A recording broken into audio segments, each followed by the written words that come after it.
அன்புமிக்க பங்கு மக்களே, இன்று நாங்கள் புனித செபஸ்டியாருடைய திருநாளை கொண்டாடுகின்றோம்.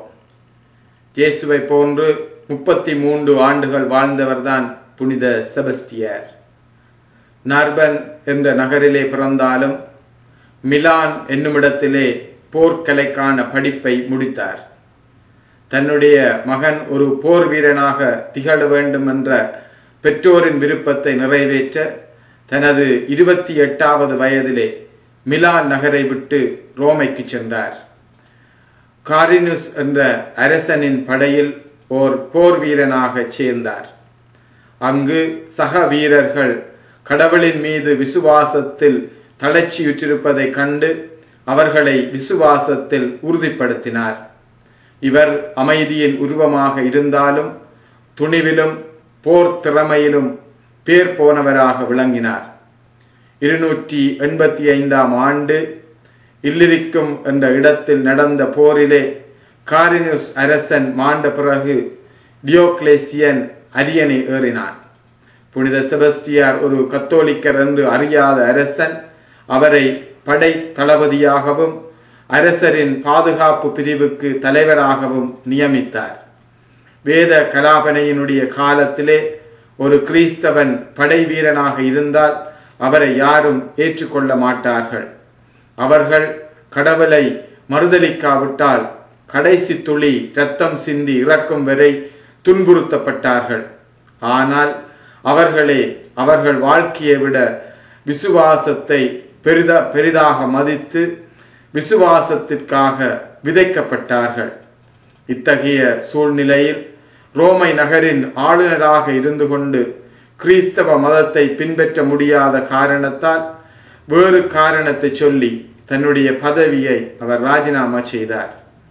குரோமத்தியூஸ் மற்றும் புதிதாக மதம் மாறியவர்களுடன் தன் நகருக்கு செல்லும் போது புனித செபஸ்டியாரையும் தன்னுடன் வரும்படி அழைத்தார். ஆனால் கடவுள் திட்டம் வேறாக இருந்தது. திருத்தந்தை காயுஸ் புனித செபஸ்டியாரை ரோமை நகரிலே இருக்கும்படியும் அங்கே விசுவாசத்தை உறுதிப்படுத்தும் அலுவல்களிலே ஈடுபடும்படியும் கேட்டுக்கொண்டார். புனித செபஸ்டியாருடன் மற்றும் சிலரும் ரோமையில் தங்கினர். அவர்களுள் சிலர் குருக்களாகவும் பொது நிலையினராகவும் இருந்து கடவுளுக்கு ஊழியம் செய்ய முடிவெடுத்து கொண்டனர்.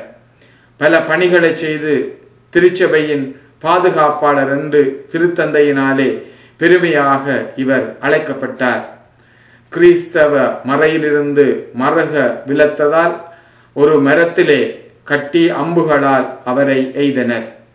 அதிக இரத்தம் சிந்தினதன் காரணமாக அவர் சுய நினைவை இழந்ததுடன் இறந்து விட்டதாக எண்ணி அங்கேயே விட்டு சென்றனர்.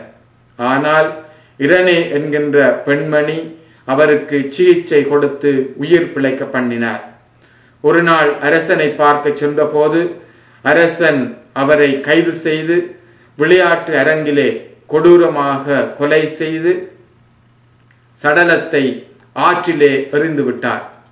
ஆனால் ஒரு பெண்மணி அச்சடலத்தை கண்டெடுத்து தக்க மரியாதையுடன் அவரை அடக்கம் பண்ணினார். இன்றைய காலகட்டத்திலே உலகமயமாக்கல், தொழில்நுட்ப வளர்ச்சி, விஞ்ஞான வளர்ச்சி, கலாச்சார சீரழிவு போன்றவற்றினாலே பல ஆன்மாக்கள் சீரழிக்கப்பட்டிருக்கின்றன. கடவுள் மீது நாங்கள் நம்பிக்கை வைத்துக் கொள்ளுவோம். புனித செபஸ்டியார் கூறுவது போல உலக பொருட்கள் எல்லாம் வெறுமை என்பதை புரிந்து கொள்ளுவோம். விசுவாச திடப்படுத்துதலை எப்பொழுதுமே செய்து கொள்ளுவோம்.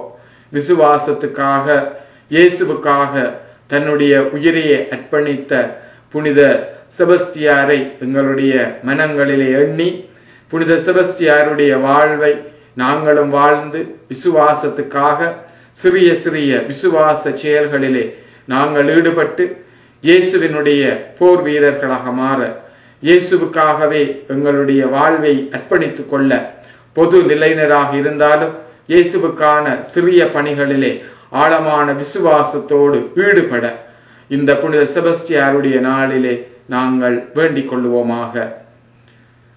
நன்றி.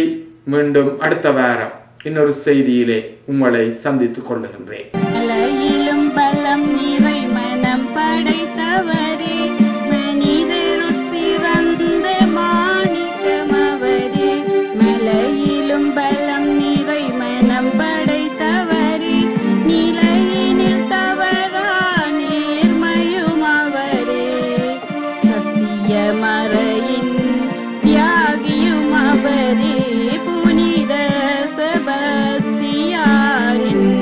எங்கள்